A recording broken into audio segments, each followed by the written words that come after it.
panen dan masa paceklik, maka dilakukanlah pemudangan ya, untuk disimpan dan ketika konsumen membutuhkannya, barangnya tetap tersedia. Yang berikutnya adalah utilitas tempat, yaitu hasil produksi tersedia di tempat yang diinginkan oleh konsumen. Ya. Contohnya apa? Contohnya adalah misalnya misalnya batu bata misalnya ya. Kita tahu bahwa daerah Cirebon, daerah Majalengka yaitu penghasil batu bata genteng terbanyak ya. Nah, kalau seandainya hanya dibuat di Majalengka tanpa dipindahkan ke tempat lain, maka genteng atau batu bata tadi kurang memiliki kegunaan ya. Makanya dia dipindahkan melalui proses transportasi ke daerah yang membutuhkan bata dan genteng ya.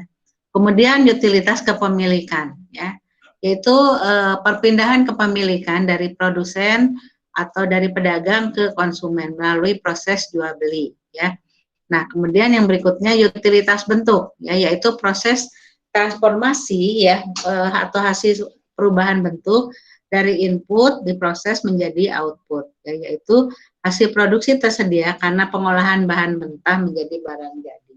Jadi ada 4 utilitas, utility of time, utility of place, utility of possession, dan utility of form.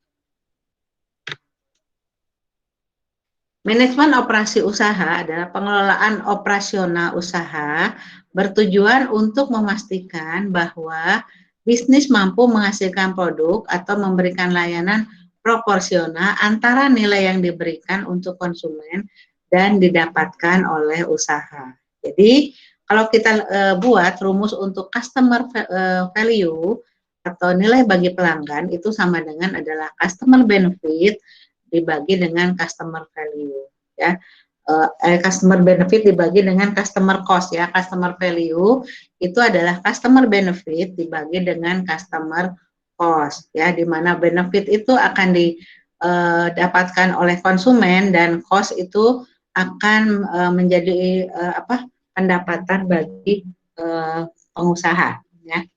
Kemudian manajemen operasional usaha didefinisikan sebagai proses perubahan input usaha menjadi output dalam bentuk produk atau layanan ya.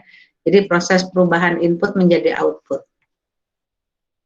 Nah, kalau kita lihat proses transformasi input menjadi output itu kita lihat inputnya itu adalah bisa berupa tanah ya. Kemudian modal ya. Kemudian SDM atau karyawan, kemudian material, kemudian keinginan pelanggan dan informasi ya dalam hal ini. Nah, ada lagi yang belum adalah teknologi ya, teknologi. Nah, ini input ini sering disebut sebagai sumber daya ya, di mana sumber daya atau input ini akan diproses melalui aktivitas produksi dan operasi menjadi output. Nah, di mana input, proses transformasi, dan output itu menjadi tanggung jawab dari manajer operasi ya, yang melaksanakan perencanaan mulai dari menentukan strategi, visi ya, visi itu cita-cita perusahaan, misi itu alasan kenapa perusahaan itu ada ya, atau bagaimana mencapai visi, kemudian tujuan, sasaran, strategi, taktik ya, kemudian mungkin krisis ya, mungkin jadi rencana operasional ya, sifatnya rencana operasional. Kemudian yang berikutnya adalah pengorganisasian. Proses pengorganisasian adalah proses pembentukan struktur dan budaya organisasi ya, di mana proses pembentukan struktur organisasi itu dimulai dari yang pertama adalah adanya identifikasi pekerjaan apa saja yang akan dikerjakan dalam proses transformasi ini atau dalam proses produksi ini. Setelah itu dilakukan pengelompokan untuk pekerjaan sejenis ya, dan kelompok-kelompok tersebut akan diberi nama yang dikenal dengan departementalisasi. Nah, dari hasil departementalisasi kemudian akan dilakukan tadi udah diberi nama ya, kemudian hierarkinya seperti apa? ya, siapa bertanggung jawab kepada siapa, dan proses monitoringnya seperti apa. Itu organizing atau pengorganisasian. Beda antara organisasi dengan pengorganisasian, ya, organization dan organize, ya, itu beda. Kalau organisasi itu adalah tempat berkumpulnya orang-orang untuk mencapai tujuan, ya. Sedangkan pengorganisasian adalah proses pembentukan struktur dan budaya organisasi, ya. Yang selanjutnya adalah schedule atau penjadwalan. Ya, penjadwalan ini meliputi uraian tentang kegiatan-kegiatan apa saja yang akan dilaksanakan selama satu periode tertentu. Ya, dirinci. Kalian sudah kenal penjadwalan. Kemudian controlling. Controlling ini tujuannya adalah untuk melihat apakah perencanaan itu bisa dilaksanakan seutuhnya atau tidak. Ya, kalau tidak, kenapa bisa tidak terjadi dan sebagainya. Ya, kita lanjut. Ya. Nah, perbedaan jasa dan produk manufacturing, yaitu dari bahan mentah. Operasi jasa dan manufacturing sama-sama mengolah bahan mentah menjadi barang jadi, ya, sama-sama mengolah barang mentah, bahan mentah menjadi barang jadi. Dalam produksi jasa, bahan mentahnya mencakup orang-orang yang memiliki sesuatu yang tidak bisa dilakukan sendiri, ya. Ini contohnya adalah Gojek, ya, dari mana orang tidak bisa melakukan proses transportasi sendiri sehingga perlu bantuan orang lain. Bank itu orang tidak bisa menyimpan uang dengan aman, misalnya, ya. Kemudian kepemimpinan yang memerlukan perawatan, kepemilikan yang memerlukan perawatan atau perubahan. Contoh rumah sakit, ya, gym dan sekolah. Jasa dan manufaktur perbedaannya pada fokus 1 sampai 3, ya. Karena barang diproduksi sementara, jasa dijalankan, ya. Kinerja berorientasi pada konsumen, bersifat krusial bagi perusahaan jasa, ya. Karena sebagian besar produk jasa merupakan kombinasi barang dan jasa, jadi kalau jasa itu jarang sekali yang murni jasa, karena untuk jasa juga diperlukan barang, ya, sebagai physical evidence, ya. Proses pengolahan dan hasilnya sama-sama menjadi fokus jasa.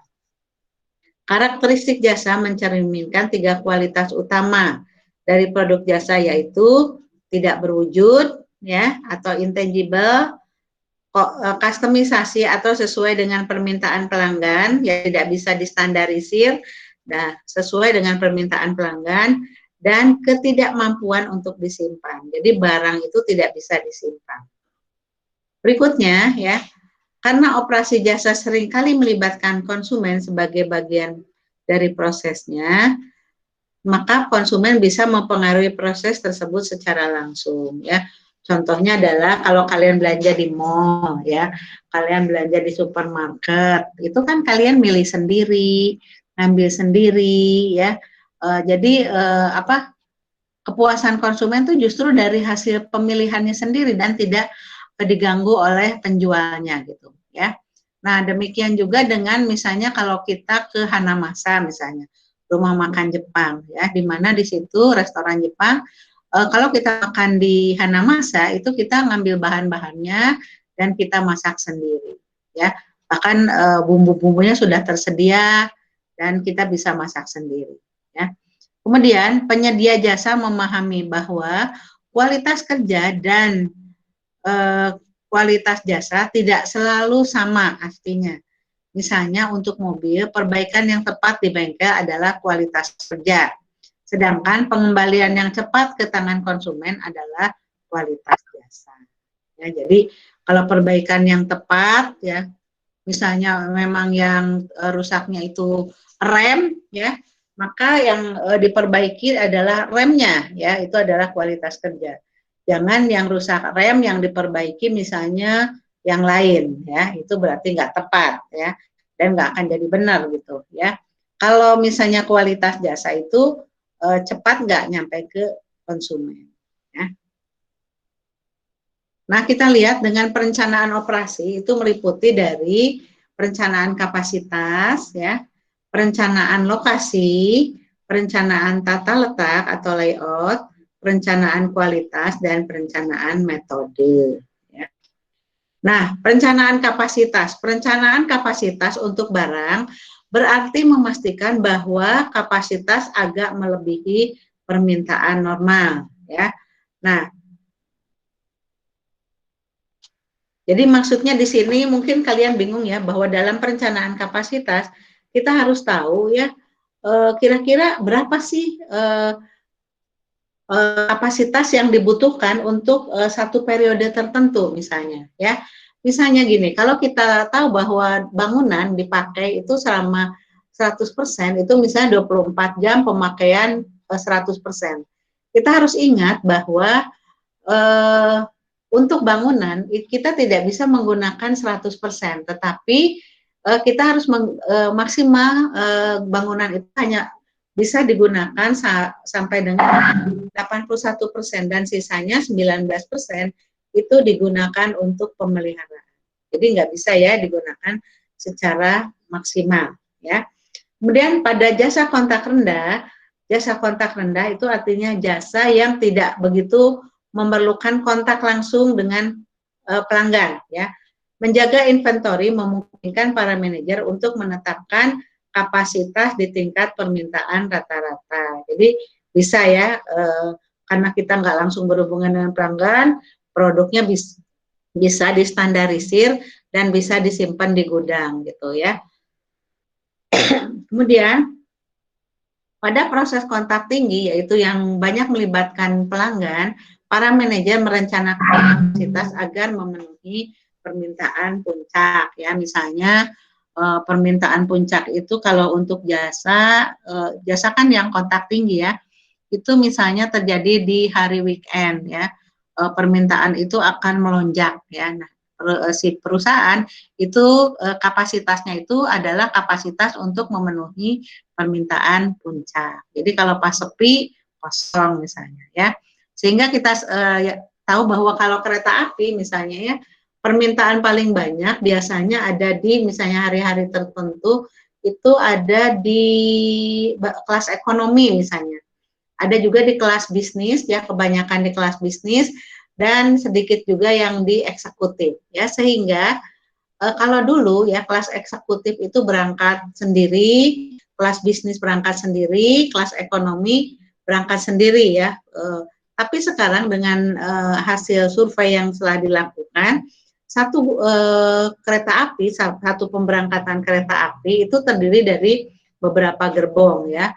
Gerbong biasanya gerbong eksekutif ada berapa? Ada dua misalnya kalau yang memang itu standarnya adalah eksekutif ya. Kemudian bisnisnya dua juga dan ekonominya misalnya dua juga ya, atau misalnya dua ya tergantung ya hasil prediksinya. Oh kalau bulan apa lebih banyak yang eksekutif, jadi eksekutifnya lebih dominan. Dan kereta api juga ada yang dominan ekonomi, ada yang dominan eksekutif ya. Dan kalau bisnis biasanya rata-rata. Nah seperti itu. Jadi dalam hal ini untuk proses yang kontak tinggi, banyak kontak dengan pelanggan, itu membutuhkan kontak yang tinggi dengan pelanggan, kapasitasnya adalah agar memenuhi permintaan puncak, ya. Nah, kemudian perencanaan lokasi, ya. Kita tahu bahwa lokasi bisnis itu sangat menentukan apakah bisnis yang kita jalani itu bisa laku atau tidak, bisa berhasil atau tidak. Nah, untuk itu kita perlu menentukan lokasi. Nah, lokasi itu bisa dekat dengan ada beberapa faktor yang perlu dipertimbangkan dalam penentuan lokasi, yaitu dekat dengan pasar, ya, dekat dengan bahan baku, tersedianya SDM, tersedianya perumahan bagi SDM, kemudian iklim, kemudian misalnya tersedianya listrik, tersedianya air dan sebagainya ya. Nah, faktor-faktor mana yang dominan tergantung kepada produknya. Contohnya, kalau kita menghasilkan tapioka, di mana kita tahu bahwa tapioka untuk pengangkutannya seringkali tepung-tepungnya itu berterbangan gitu ya, karena kalau jauh apalagi kalau misalnya ada benda yang runcing dan karungnya itu bocor ya, itu akan habis sampai tempatnya. Sehingga pabrik tapioka itu lebih baik kalau dibuat dekat dengan pelanggan ya. Nah, berbeda dengan minyak misalnya ya, pabrik minyak bumi misalnya. Nah, dalam hal ini untuk eksploitasi minyak misalnya perubahan dari minyak mentah menjadi bensin, minyak menjadi oli dan lain-lain, itu dilakukan dekat dengan bahan baku karena pengangkutannya juga membahayakan dan pada saat proses penghilangannya juga itu membahayakan, sehingga lebih baik dekat dengan bahan baku ya, seperti itu. Nah, kemudian ada mungkin untuk daerah-daerah yang memang bisnisnya itu adalah syarat dengan padat karya, maka harus dekat dengan SDM ya. Nah, jasa kontak rendah bisa berlokasi di dekat jauh dari atau dekat dengan bahan pekerja atau transportasi ya. Yang kontak rendah tadi yang ada boleh disimpan ya. Jasa kontak tinggi harus berlokasi dekat dengan konsumen ya. Nah, iya tadi ya, kalau kontak tinggi kan harus banyak berinteraksi dengan konsumen, artinya harus dekat dengan konsumen. Kalau kontak rendah itu kan sedikit bersentuhan dengan konsumen, sehingga bisa dekat dengan bahan baku, bisa dekat dengan pekerja atau transportasi. Tata letak layout adalah pengatur, kita lanjutkan dengan tata letak layout ya. Layout adalah pengaturan peletakan permesinan, peralatan, dan bahan yang menentukan seberapa cepat perusahaan mampu merespon permintaan konsumen. Pada produksi barang, tata letak bisa ditetapkan menurut fasilitas produktif, tempat kerja dan peralatan pengolah bahan mentah. Fasilitas non-produktif itu berupa gudang dan area perawatan, fasilitas pendukung itu kantor, toilet, tempat parkir, kantin, dan sebagainya. Nah, untuk penentuan tata letak sendiri untuk manufaktur itu berbeda dengan retail. Ya, misalnya kalau kalian masuk ke retail ya, maka produk yang paling laku itu biasanya tempatnya itu begitu masuk itu langsung kelihatan oleh mata ya. Jadi di dalam itu langsung kelihatan oleh mata ya. Supaya apa? Supaya memudahkan konsumen mencari barang yang dicarinya ya. Nah, begitu juga misalnya untuk produk-produk tertentu yang memang mudah rusak misalnya ya, itu ditempatkan di depan ya, atau mudah hilang itu ditempatkan di depan dekat kasir ya, seperti itu. Nah, itu untuk retail misalnya. Nah, bagaimana kalau untuk kantor ya? Kalau untuk kantor misalnya untuk bagian customer service itu misalnya bagian depan. Ya, yang dekat dengan bagian customer service itu apa? Ya bagian pemasaran misalnya ya. Setelah itu direkturnya di mana? Direkturnya itu di tempat yang mudah untuk melakukan koordinasi dengan semua pihak ya. Nah, di dekat direktur itu siapa? Ya harus ada sekretaris misalnya ya. Nah, dekat sekretaris harus seperti apa? Nah, itu tata letak berbeda-beda. Nah, yang dijelaskan di sini hanya tata letak untuk manufaktur ya. Yaitu ada tata letak proses, seluler, dan tata letak produk. Nah, kalau kita lihat tata letak proses adalah penyimpanan mesin-mesin atau peralatan yang memiliki fungsi yang sama ditempatkan dalam satu tempat yang sama. Ya, jadi berdasarkan proses ya, proses yang memiliki fungsi yang sama ditempatkan dalam satu tempat yang sama. Contohnya ini adalah produk, ada mesin, ada untuk ini incoming, artinya barang datang ya, kemudian masuk ke penerimaan raw material ya. Kemudian di sini ada dari material itu akan melalui show area ya, kemudian drill area ya, kemudian ada assembly area, ada sanding area, ada paint area, packaging area, shipping area, dan ke konsumen. Nah, untuk produk X itu dia hanya melalui shoe area, ya. Setelah itu misalnya ke sanding area, ya, ke paint area, kemudian lanjut ke packaging area, shipping area, dan ke pelanggan, ya. Berbeda dengan produk Y, di mana produk Y ini langsung ke bahan mentahnya langsung ke drill area, ya. Dari drill area langsung ke sew area, kemudian ke paint area, ke assembly area, packaging, shipping, dan ke customer. Nah, ini peralatan-peralatan yang sama, mesin-mesin yang sama ditempatkan dalam satu tempat yang sama. Nah, produknya itu nanti yang berjalan sesuai dengan kebutuhan dari prosesnya. Itu disebut proses, ya. Nah, berbeda dengan seluler, kalau tadi by proses itu mesin yang sama ditempatkan dalam satu tempat yang sama. Namun penempatannya kadang-kadang tidak beraturan ya penempatannya. Nah, kalau dalam seluler ini dia membuat lebih efisien. Kenapa ini panahnya beda?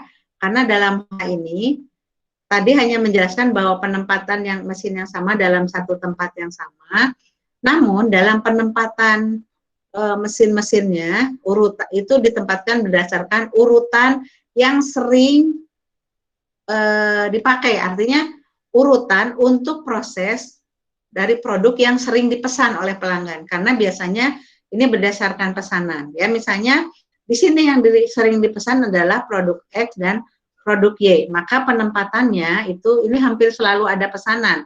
Penempatannya itu sesuai dengan ini ya, supaya lebih efisien, ya, sesuai dengan produk X, alur produk X dan alur pembuatan produk Y, ya, supaya lebih efisien. Tata letak seluler ini merupakan perpaduan antara tata letak proses dan tata letak produk, ya, di mana tata letak by produk itu seperti ini. Nah, untuk tata letak produk penempatannya itu berdasarkan alur produksi, alur proses produksi semuanya, ya, berurutan. Nah, karena sudah sesuai, biasanya ini produknya adalah standar, ya, produksi massa, produknya sangat standar dan dibuat secara otomatis, ya. Nah, karena otomatis maka panah-panahnya ini seringkali dihubungkan dengan conveyor, ya, bahan berjalan untuk supaya memudahkan begitu masuk ya bahan mentah langsung melalui proses-proses keluar sudah jadi, ya. Nah, seperti itu. Sudah jadi, keluar sudah jadi, ya. Nah, itu adalah untuk tata letak produk, by produk, ya.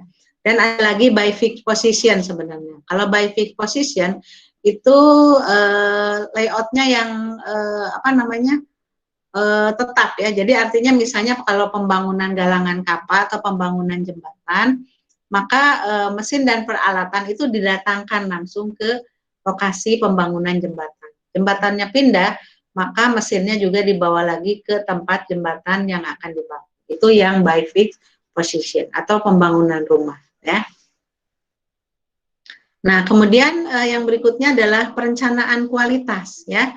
Kita tahu bahwa begitu barang keluar dan akan disampaikan kepada pelanggan, maka sudah yakin bahwa kualitasnya itu dijamin, ya, atau zero defect, ya, dengan kesalahan yang nol, ya. Ada beberapa alat kualitas, ya, alat pengendalian kualitas yang ada di perusahaan dan bisa dilakukan oleh perusahaan. Contohnya adalah total quality management. Ya, kalau total quality management itu mencakup semua aktivitas yang menyediakan produk berkualitas ke pasaran, ya. Kegiatannya meliputi plan, do, check, dan action, ya. Plan, do, check, action, selalu begitu, plan, do, check, action, total quality management, ya. Perencanaannya dilihat, ya, kemudian doing-nya, pelaksanaannya juga dilihat, dilakukan pengecekan yang baik, hasil pengecekannya itu akan menjadi tindakan koreksi dan pencegahan, terus seperti itu, ya. TQM mempertimbangkan semua bagian dari bisnis, yaitu konsumen, supplier, dan karyawan, ya. Jadi hasil kalau sudah nyampe ke pelanggan atau ke konsumen akan menjadi masukan untuk proses selanjutnya, ya. Pendekatan strategis dari TQM berawal dari fokus konsumen, mencakup metode menentukan keinginan konsumen untuk kemudian mengarahkan semua sumber daya, ya, dalam rangka memenuhi keinginan tersebut. Nah, alat pengendalian kualitas ini bukan hanya TQM, ada Kaizen ya yang dikenal dengan 6S ya, Seishi, Seiso, Seiton, Seiketsu, Setsuke ya, seperti itu. Nah, itu Kaizen ya. Ada juga Six Sigma ya. Ada ISO 9001 versi 2008 yang diperbaiki menjadi ISO 9001 versi 2015, itu bidang manajemen ya. Dan ada lagi ISO 14001 itu berhubungan dengan lingkungan ya, dan seterusnya ya. Itu pengendalian kualitas. Ada juga Malcolm Baldrige ya, dikenal dengan metode Malcolm Baldrige ya. Itu alat-alat pengendalian kualitas. Kalau untuk perguruan tinggi namanya SPMI ya, standar pengendalian mutu internal ya. Sistem bukan standar, sistem pengendalian mutu internal. Nah, kemudian perencanaan metode. Ketika para manajer mengurangi limbah dan inefisiensi dengan cara mengidentifikasikan setiap tahap produksi dan metode spesifik dalam menjalankan setiap tahap tersebut, mereka mempraktikkan perbaikan metode. Ya, jadi kalau ada inefisiensi, ya ada limbah dan limbah itu harus dikurangi, ya. Nah, itu harus diidentifikasi setiap tahapannya dan harus mempraktekkan, oh itu salah metodenya, berarti harus diperbaiki ya. Nah, supaya bagan itu baik ya, artinya terstruktur, maka perlu dibuat bagan alur atau flowchart ya, di mana flowchart kalian sudah tahu semua bahwa misalnya untuk elip itu melambangkan start dan selesai, untuk jajaran genjang itu melambangkan input output, atau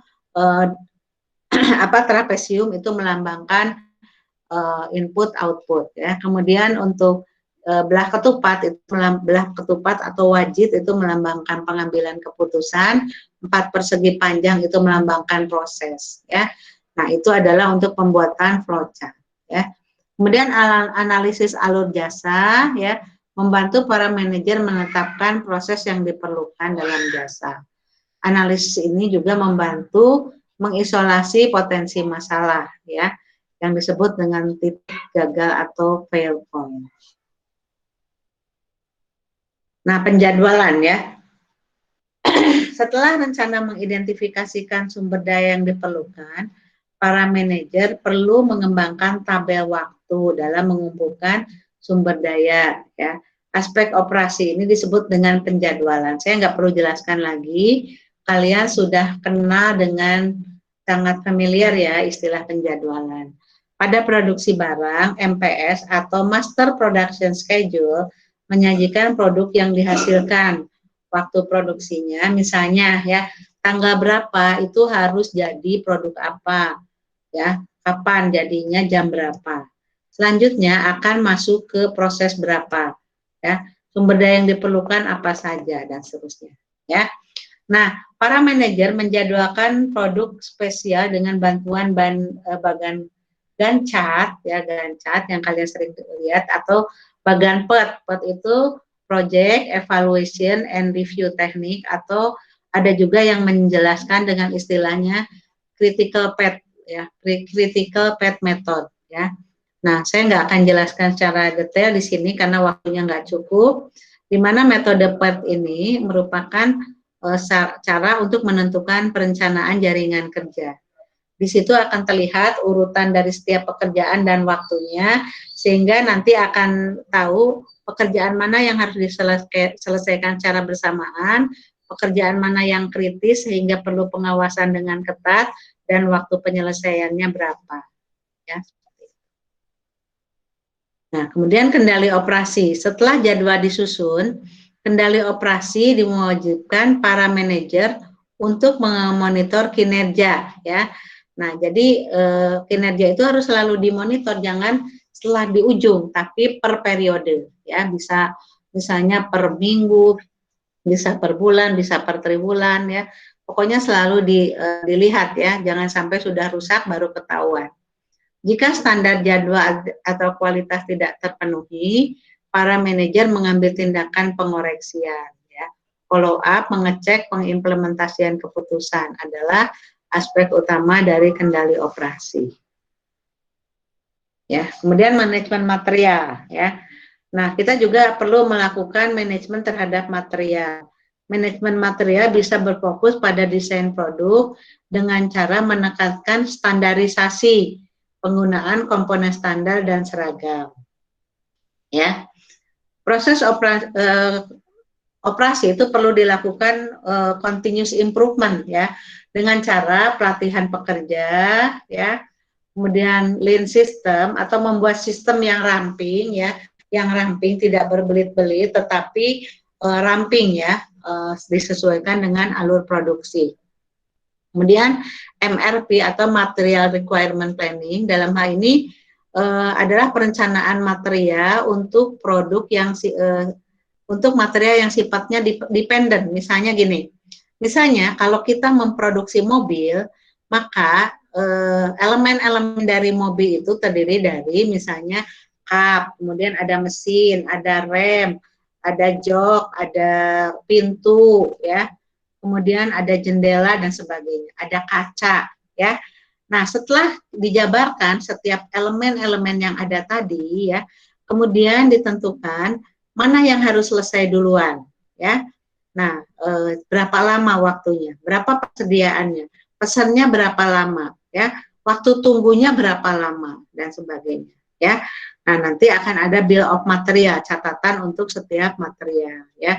Apakah material ini dibuat sendiri atau material ini disubkontrakan ke orang lain atau beli aja, gitu ya. Itu ada bill material, ya. Tadi ada master production schedule. Nah, itu alat-alat dari MRP. Sedangkan kalau misalnya kita hanya menjualnya telur misalnya, atau kita menjualnya sayuran dan tidak ada kegiatan yang merupakan gabungan dari beberapa material, kita menggunakan an independent ya, yang disebut dengan economic order quantity ya. Jadi untuk material juga kalau untuk yang dependent menggunakan MRP, yang independen digunakan economic order quantity ya. Yang berikutnya kendali kualitas adalah manajemen dari proses operasi dalam rangka memproduksi barang atau menyediakan jasa yang memenuhi standar kualitas tertentu. Ya. Kemudian operation control itu terdiri dari material management, tadi ada MRP dan material requirement planning dan economic order quantity. Kemudian ada operation process control ya. Kemudian ada continuous improvement ya, menggunakan TQM, ISO, Malcolm Batres, misalnya Kaizen, Six Sigma dan sebagainya. Ya.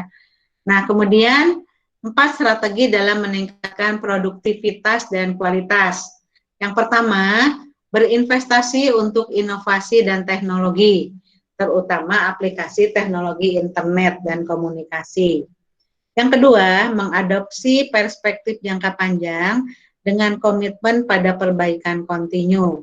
Ketiga, menekankan kualitas lingkungan kerja sehingga pekerja aktif berpartisipasi ya dalam perbaikan kinerja dan produktivitas. Yang keempat, memperbaiki sektor jasa berdasarkan 5 kriteria konsumen. Nah, kalau SurfQual ya, SurfQual kualitas jasa itu dilihat dari 5 elemen ya, yaitu tangible, ya, empati, responsiveness, reliability, dan quality assurance. Ya, reliability itu keterandalan dari jasanya ya. Kemudian responsiveness itu bagaimana cara dia merespon permintaan pelanggan. Kemudian jaminan, kalau dia janji akan memberikan pelayanan 5 menit ya 5 menit, jangan jadi 5 jam. Empati itu bisa merasakan perasaan orang lain dengan sistem antrian misalnya ya. Karena kalau orang yang antri tiba-tiba diserobot itu kan nggak empati gitu ya. Dan tangible atau sesuatu yang berwujud atau disebut juga dengan physical evidence ya, bukti fisik daripada jasa. Nah, itu yang kita jelaskan tentang Oh ya, tolong dibuka dulu semuanya ya layarnya. Ya, dibuka dulu.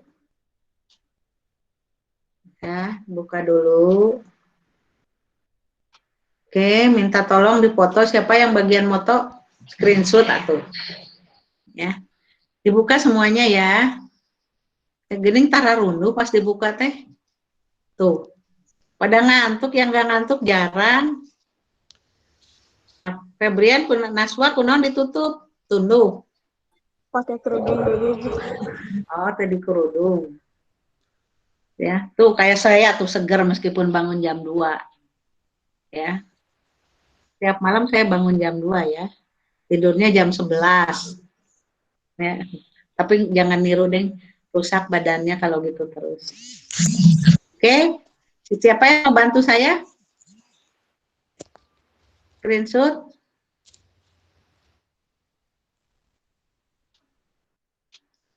Siapa yang bisa bantu saya? Teguh bisa minta tolong? Mohon maaf Bu, saya di HP.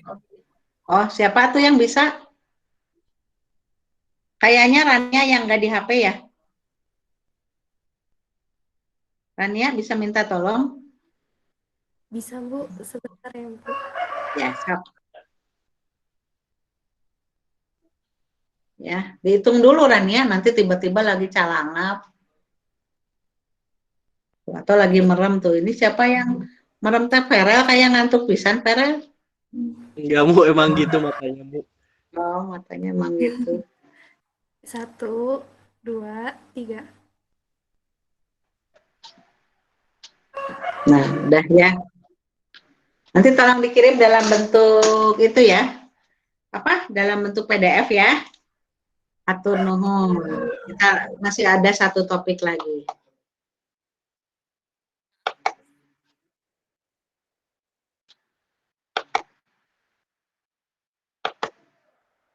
Nah, sekarang kita akan lanjutkan dengan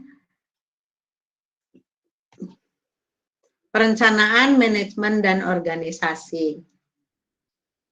Nah, dalam konten dari materi kita adalah menciptakan budaya organisasional. Yang kedua, struktur organisasional untuk small and medium enterprise atau untuk perusahaan kecil dan menengah, dan departementalisasi. Nah, budaya organisasi itu pada dasarnya adalah bagaimana untuk memfungsikan dan mengekspresikan organisasi itu sendiri. Ya. Bagaimana untuk memfungsikan dan mengorganisasikan dan mengekspresikan organisasi itu sendiri. Ya. Terdapat 3 hal yang berhubungan dengan budaya organisasi. Yang pertama adalah artifak. Ya, artifak itu adalah sesuatu, katanya benda atau sesuatu yang ada di dalam perusahaan, ya. Contohnya adalah seragam, ya. Kalau kalian lihat di Politeknik itu ada yang pakai baju misalnya abu-abu, dalamnya putih, ya, kemudian pakai kerudung oranye, itu adalah mahasiswa AN, ya. Sedangkan kalau kalian lihat misalnya di pintu ada mahasiswa pakai baju werpak, misalnya ya warnanya coklat, kemungkinan itu adalah mahasiswa teknik energi dan mahasiswa teknik mesin, ya, gitu, ya. Di samping itu juga misalnya plakat, ya, plakat itu kan budaya juga, ya, mencerminkan suatu logo, ya, misalnya cetak dalam bentuk artifak, ya. Nah, masih banyak artifak lainnya yang bisa kalian contohkan. Yang kedua adalah asumsi, di mana asumsi ini adalah sikap, ya, untuk diproses atau diciptakan, ya. Misalnya Politeknik itu punya budaya bahwa kalau masuk jam 7 dan pulangnya jam 6, ya, untuk mahasiswa rekayasa maupun tata niaga, ya. Dan istirahatnya cuma 2 kali, yaitu istirahat pertama, ya, jam 10.20 sampai 10.40 selama 20 menit, dan istirahat kedua itu jam 12.20 sampai jam 13 misalnya, ya, sebanyak 40 menit. Jadi istirahatnya cuma sejam sehari. Tugasnya banyak. Nah, seperti itu, ya. Harus on time. Sistem kuliahnya paket, jadi nggak boleh ada yang mengulang, ya, kecuali semester akhir. Kemudian nilai.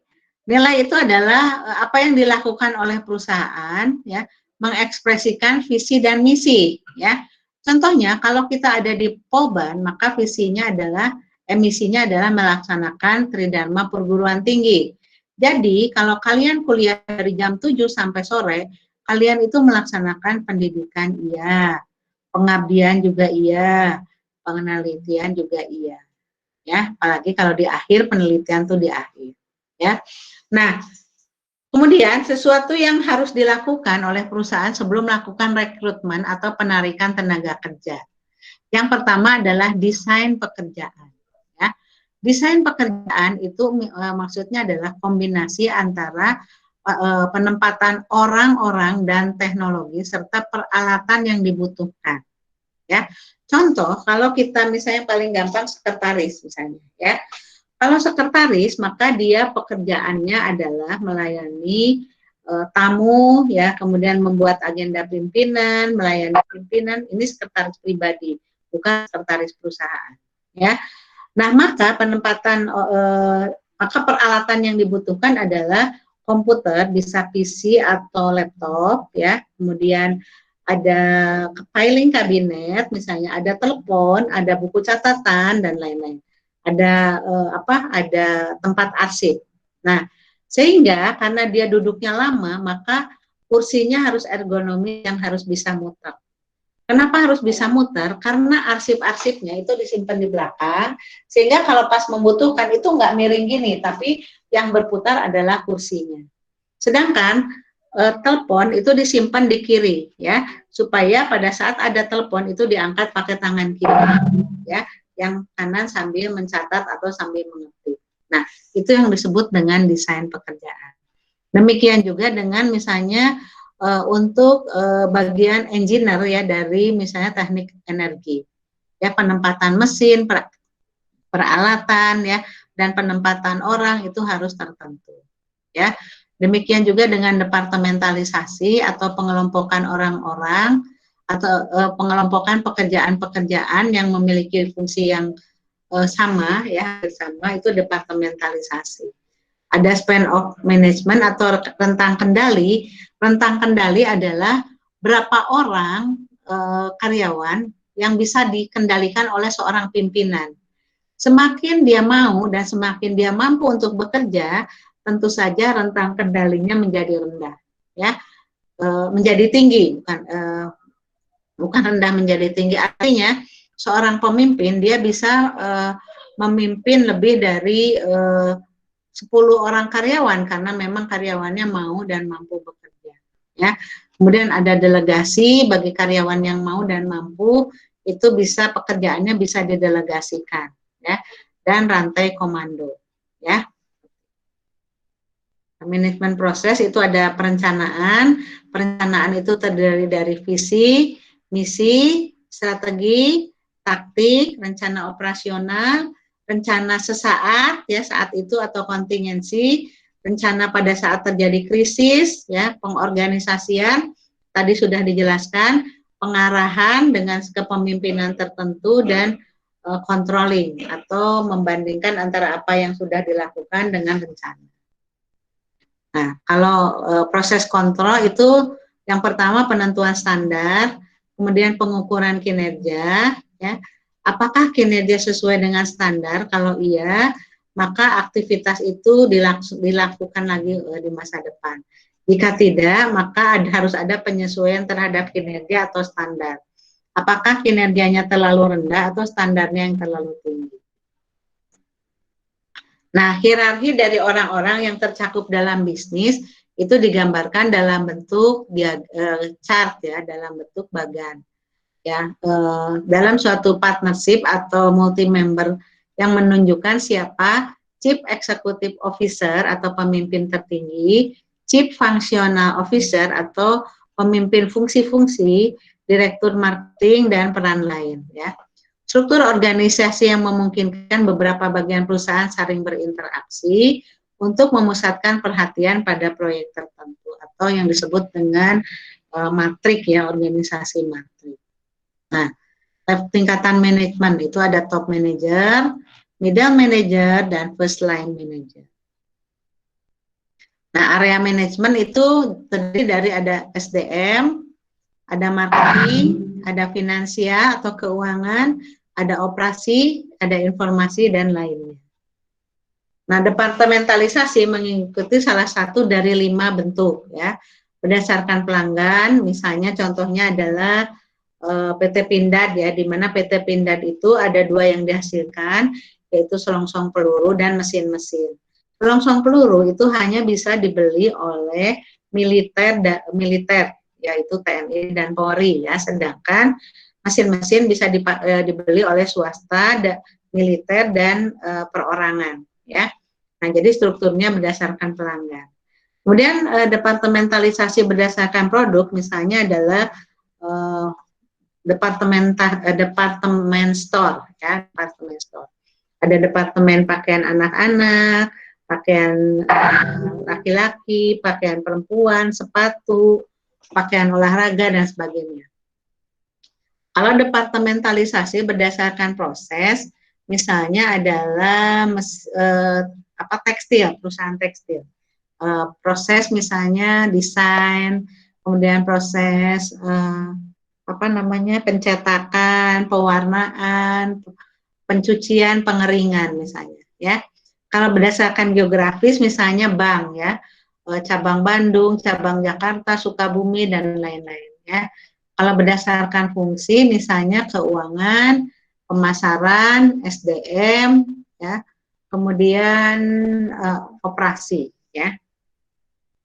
Nah, ini tadi sudah dijelaskan. Nah, ini ya contoh berdasarkan fungsi keuangan, produksi, pemasaran, berdasarkan geografis ya, daerah-daerah, berdasarkan produk, industri, konsumen misalnya ya. Produk industri itu produk yang dibeli untuk diolah kembali ya. Nah, itu penjelasan kita hari ini. Ya, penjelasan kita hari ini itu mungkin kalau kalian orang engineering tuh yang paling lebih sulit itu struktur organisasinya ya. Struktur organisasi yang sederhana itu biasanya pimpinan langsung bawahnya karyawan atau bagi fungsi gitu ya. Gitu. Karena kan sangat sederhana. Kalau yang kompleks itu biasanya matrik ya. Karena dia punya beberapa proyek ya, proyeknya itu relatif tetap gitu ya. Jadi di sini ada pusat sumber daya dan pusat sumber daya manusia dan pusat peralatan ya. Nah, yang di sini itu yang adalah proyek-proyek yang relatif tetap ya. Itu adalah matrik. Nah, sampai sini ada yang mau tanya? Izin ya. Tapi Kalau bertanya dibuka layarnya ya. Kenapa Bu? Apa? Kalau bertanya layarnya dibuka. Oh ya. Mohon maaf ini bertanyanya di luar materi terkait dengan tugas laporan wawancara itu kalau di timeline itu pada tanggal 22 April Bu. Bagaimana ya Bu? Apakah tetap malam ini atau 22 April? Malam ini ya. Karena nanti kalau misalnya 22 April kalian kapan mau presentasinya? Kecuali kalau kalian mau nanti presentasinya langsung gitu. Dan itu pun juga banyak kerugiannya. Karena apa? Karena kalian juga harus mengumpulkan yang namanya selling project ya. Selling project itu harus hati-hati ya. Itu 2 juta 100. Sedangkan kalau kurang dari 2 juta ya itu ini sekali nanti kalian tahu kan itu ada ya kalau misalnya jumlahnya berapa, bahkan ada yang nilainya 50 ya kalau nggak salah ya, kalau 800.000 ya cuma 50 nilainya gitu. Nah itu kalau kalian pingin nilai A pastilah semua mata kuliah kan maunya A ya, nggak mau ada yang nilainya C gitu ya, nggak mau pasti ya. Dan hati-hati juga ya kalau kalian terlalu mepet di ujung sana nanti kalian harus belajar untuk UTS ya, dimana kalau untuk UTS kalian juga harus harus kalau persiapan dari jauh sebelumnya. Padahal kalian tahu kalau dilihat dari kalau kalian nggak ikut kuliah dan nggak nyatet ya, handout-nya juga sulit kan ya. agak sulit. Yaitu handout-nya dikasih dari pusat, ya. Makanya harus dijelaskan lagi detail. Kalau belajar sendiri agak sulit, ya. Karena kan nggak ada contoh-contohnya ya di situ ya. Ini namanya juga PPT. Ya makanya kalian harus rajin kuliah. Ya meskipun kalau online saya nggak bisa lihat kalian mau dengerin mau enggak. Ya saya mah asumsinya semuanya dengerin gitu. Saya punya praduga positif ya setiap kuliah. Semua dengerin saya, tidak ada yang cuek, dan kuliahnya nanti UTS-nya biasanya kalau yang dengerin, yang saya ajar dan dengerin tahun-tahun sebelumnya tuh nilainya bagus-bagus. Yang nilainya 30 ada, pasti ada yang 30, tapi nggak banyak. Ya, banyaknya tuh yang 60 ke atas, dan itu jarang dicapai oleh kelas yang lain. Ya, asal kalian mau dengerin aja. Kan saya juga jelaskan ya semuanya, nggak dijelaskan. Nah, hubungan dengan proyek interview tadi, kan kalian juga sudah mulai interview dari jauh sebelumnya ya, sudah mulai ya. Jadi kalian mending dikumpulkan nanti malam gitu. Kan cuman berbentuk laporannya juga sederhana, PPT-nya juga sederhana. Kalau sudah dikumpulkan interview proyek, kalian selanjutnya kerjakan yang selling project. Kecuali kalau memang kalian punya kendala, ya bilang aja terus terang, ya. Bu, saya punya kendala, kenapa yang di interviewnya sulit dan sebagainya. Ya, kita kan juga bisa bicarakan itu. Itu bahkan saya bolehkan dari awal ya. Siapa yang sudah siap interview, si interview duluan. Jadi nggak terpak. Itu batasnya tuh paling lama ya, tanggal 22 itu paling lama. Ya, jadi batas yang ada di situ tuh paling telat gitu. Nah, saya minta nanti malam aja, ya, supaya kalian bisa konsentrasi ke selling. Siapa yang udah dapat 500.000 ada nggak? Alhamdulillah di atasnya. Saya Bu, aman. Udah, alhamdulillah. Tuh. Ada yang udah 1 juta?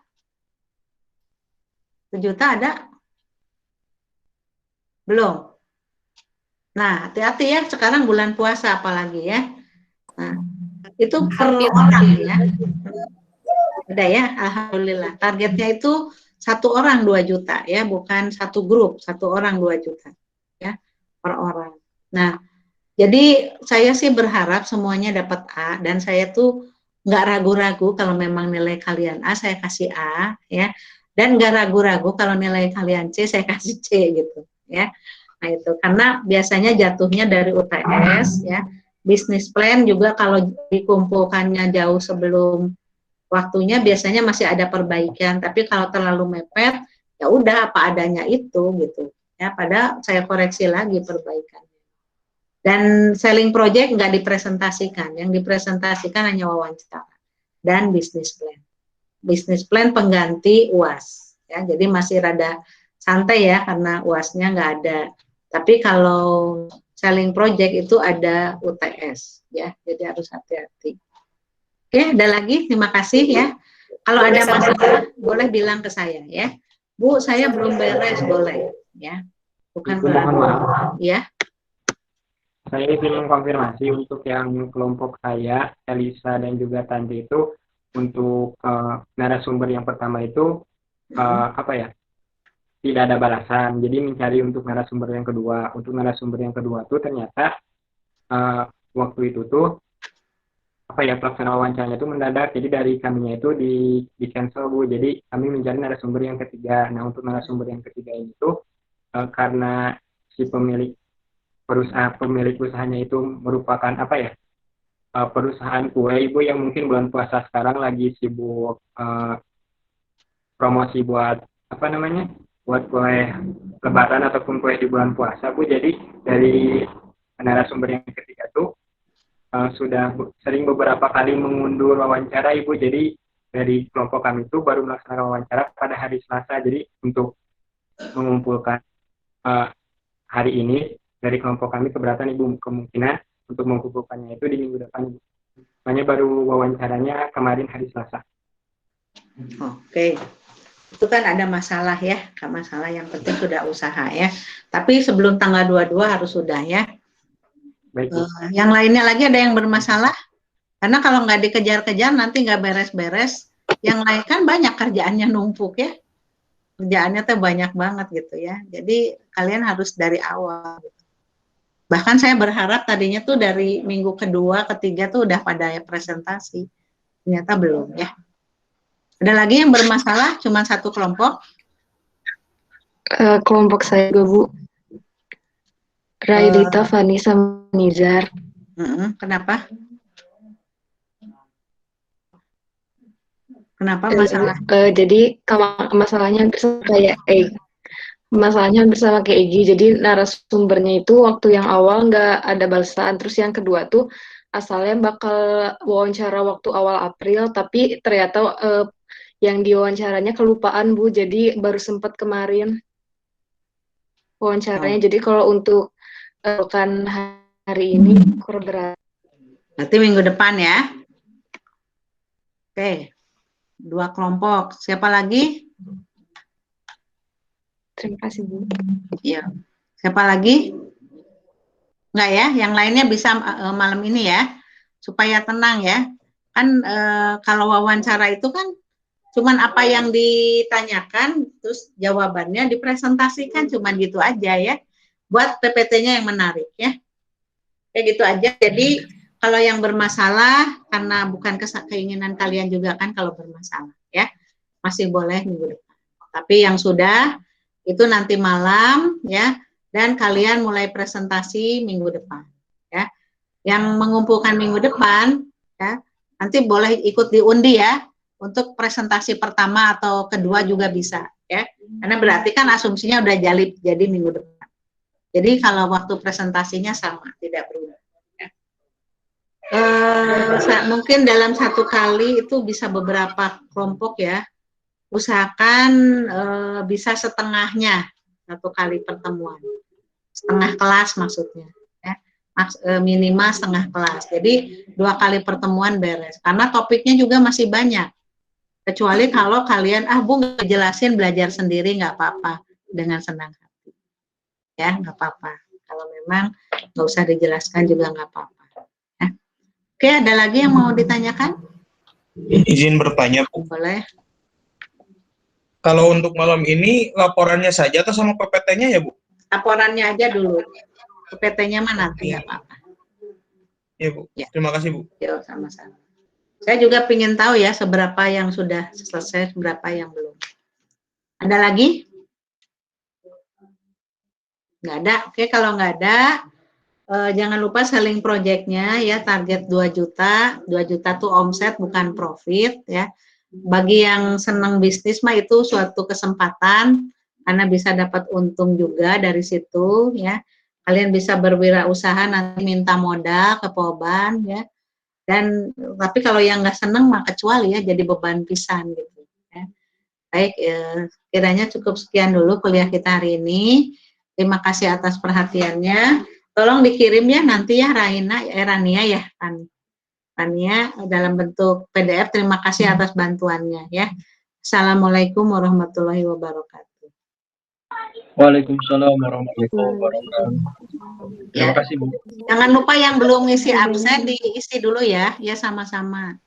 Yang belum ngisi absen tolong diisi. Tadi yang saya sebut nggak ada orangnya, belum saya isi. Yuk izin keluar.